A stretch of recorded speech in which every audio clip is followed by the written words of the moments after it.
2022년 3월 10일 새벽 예배를 하나님 앞에 올려드리도록 하겠습니다. 먼저 사도신경으로 우리의 신앙을 하나님 앞에 고백하며 나갑니다.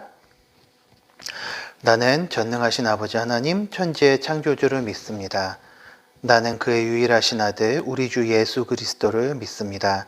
그는 성령으로 잉태되어 동정녀 마리아에게서 나시고 본디오 빌라도에게 고난을 받아 십자가에 못 박혀 죽으시고 장사된 지 사흘 만에 죽은 자 가운데서 다시 살아나셨으며 하늘에 오르시어 전능하신 아버지 하나님 우편에 앉아 계시다가 거기로부터 살아있는 자와 죽은 자를 심판하러 오십니다. 나는 성령을 믿으며 거룩한 공교회와 성도의 교제와 죄를 용서받는 것과 몸의 부활과 영생을 믿습니다. 아멘. 오늘 우리에게 주신 하나님의 말씀은 레위기 7장 11절부터 27절까지의 말씀입니다. 제가 받들어 읽도록 하겠습니다. 여호와께 드릴 화목제물의 규례는 이러하니라. 만일 그것을 감사함으로 드리려면 기름 섞은 무교병과 기름 바른 무교전병과 고운 가루에 기름 섞어 구운 과자를 그 감사제물과 함께 드리고 또 유교병을 화목제의 감사제물과 함께 그 예물로 드리되 그 전체 예물 중에서 하나씩 여호와께 거제로 드리고 그것을 화목제에 피를 뿌린 제사장들에게로 돌릴지니라. 감사함으로 드리는 화목제물의 고기는 드리는 그 날에 먹을 것이요 조금이라도 이튿날 아침까지 두지 말 것이니라. 그러나 그의 예물의 제물이 서원이나 자원하는 것이면 그 제물을 드린 날에 먹을 것이요 그 남은 것은 이튿날에도 먹되 그 제물의 고기가 셋째 날까지 남았으면 불사를 지니 만일 그 화목제물의 고기를 셋째 날에 조금이라도 먹으면 그 제사는 기쁘게 받아들여지지 않을 것이라. 드린 자에게도 예물답게 되지 못하고 도리어 가증한 것이 될 것이며 그것을 먹는 자는 그 죄를 짊어지리라. 그 고기가 부정한 물건에 접촉되었으면 먹지 말고 불사를 것이라.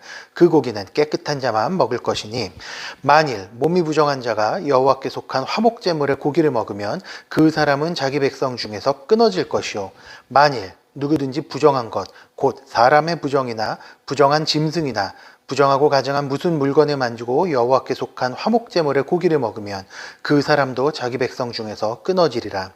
여호와께서 모세에게 말씀하여 이르시되 이스라엘 자손에게 말하여 이르라.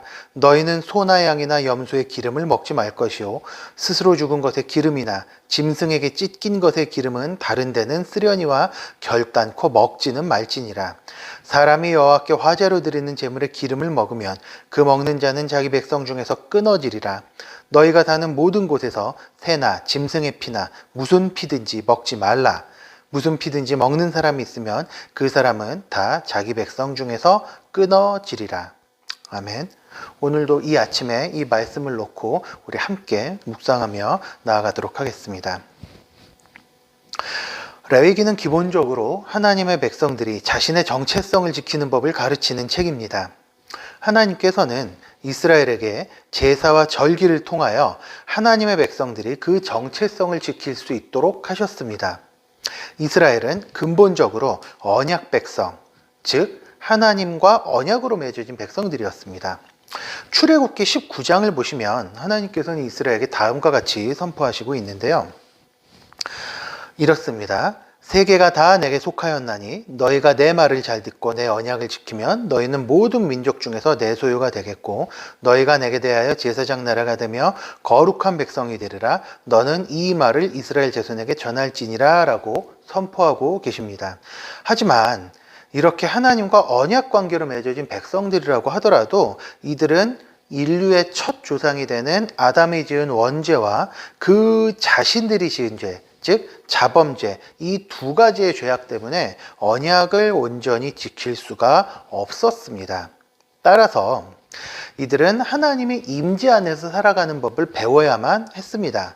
그래서 이들은 다양한 절기와 제사법을 통해서 하나님과 계속해서 언약을 맺고 그 안에서 자신들의 정체성을 지켜내야 했습니다. 그 중에서도 우리는 화목제라는 굉장히 독특한 제사를 조금 더 살펴보도록 하겠습니다. 지난주에 새벽 예배를 통하여 저는 화목제에 대하여 간단히 묵상하면서 본문이 주시는 은혜를 나눈 바 있습니다만, 공교롭게도 오늘도 똑같이 이렇게 화목제에 대한 본문을 다시 묵상하게 되었습니다. 이 제사는 하나님께 감사하는 마음으로 드리는 제사라는 것을 지난주 묵상에서 이미 살펴보았습니다. 그런데 오늘 우리가 살펴볼 본문은 하나님께 드리는 감사 외에 또 다른 기능을 소개하고 있는 것을 확인할 수 있습니다. 바로 성찬입니다. 이 성찬은 예수님께서 유월절 전날 만찬 자리에서 제자들과 함께 식탁을 나누실 때 빵을 찢고 포도주를 나누시면서 예수님께서 우리를 위해서 살이 찢기시고 피를 흘리셨음을 기념하면서 제정하신 의식인데, 이 성만찬은 단순히 이렇게 기념만 하는 의식은 아닙니다. 종교개혁 시기에 기록된 문서인 웨스트민스터 표준문서, 대소요리문답과 신앙고백서 등을 살펴보시고, 그리고 하이델베르크 요리문답을 살펴보신다면 성찬이 우리 영혼에 하나님께서 베푸시는 기쁘고 복된 하늘잔치라고 가르치는 모습을 살펴볼 수가 있습니다.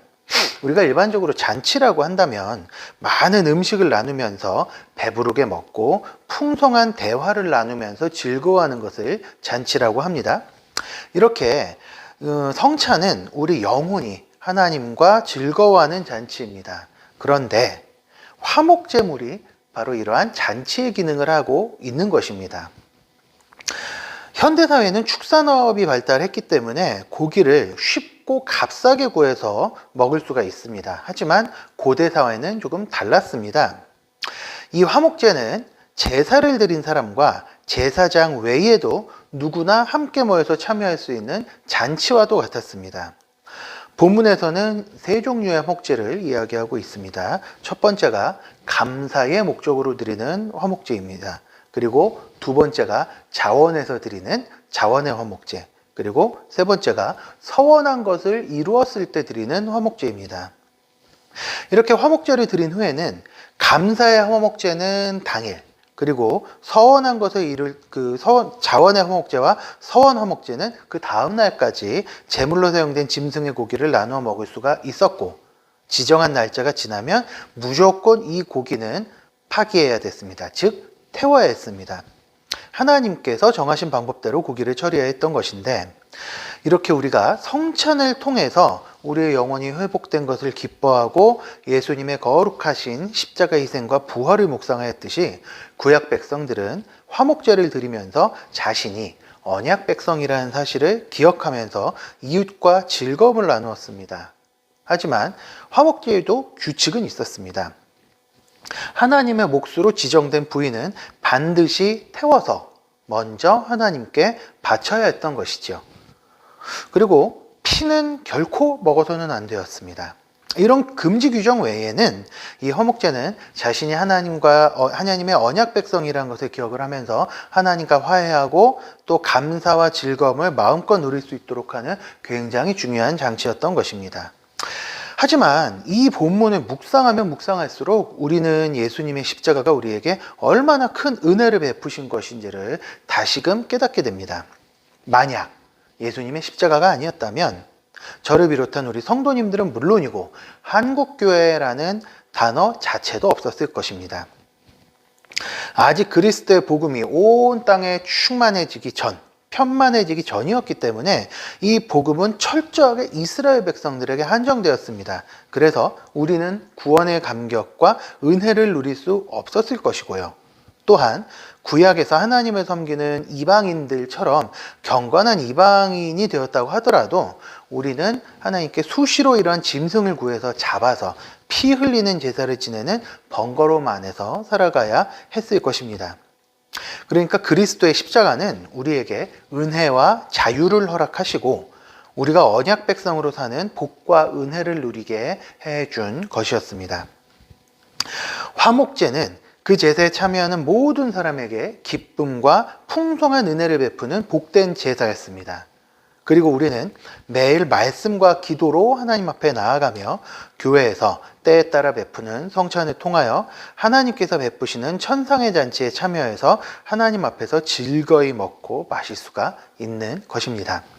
사랑하는 성도 여러분, 화목제로 우리와 하나님 사이에 샬롬이 회복되었듯이 예수님의 십자가로 우리와 하나님 사이에 영원한 샬롬, 영원한 평안이 회복되었습니다.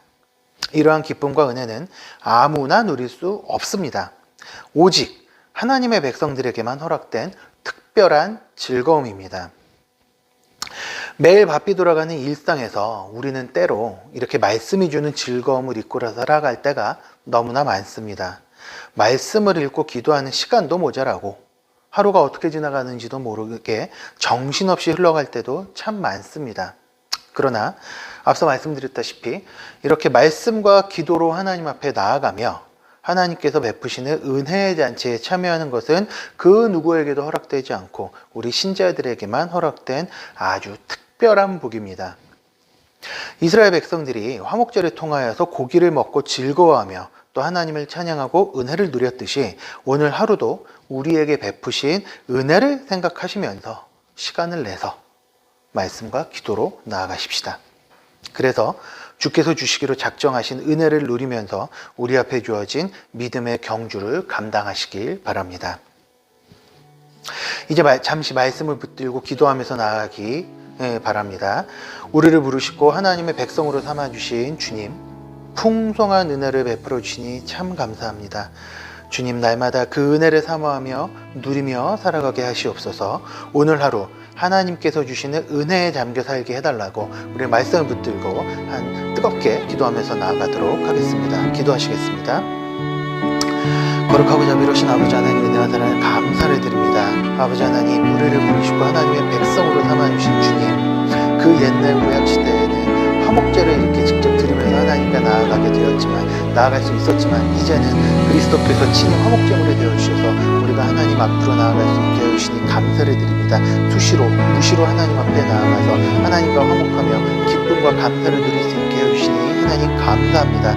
아버지 하나님, 그 풍성한 은혜를 기업으로 베풀어 주셨는데도 불구하고 아버지 하나님, 때마다 시마다 나아가지 못했던 저희들을 용서해 주시옵시고 아버지 하나님께서 주신 그 은혜를 마음으로 누릴 수 있도록 하나님의 말씀 앞에 나아가게 해주시옵시고 매일 하나님께 목소리 기도하면서 그 은혜를 간구히 사모하게 해주시옵시고 또 아버지 그 간구하는 이들에게 큰 은혜를 베풀어 주시는 아버지 하나님의 그 놀라우신 사랑을 기억하면서 오늘도 담대히 주님 앞에 나갈 수 있도록 인도하여 주시옵소서.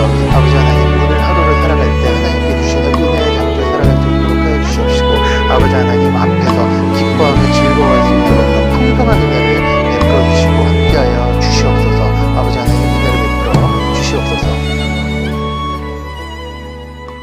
이 시간 우리 교회를 위해서 기도하면서 나아가겠습니다. 우리 교회가 균형 있게 성장하는 공동체가 될 수 있도록 기도합시다. 각 다락방의 순장님들과 또 우리 교회 분과장님들을 위해서 그리고 각 부서의 부장님들을 위해서 함께 기도해 주시기 바랍니다.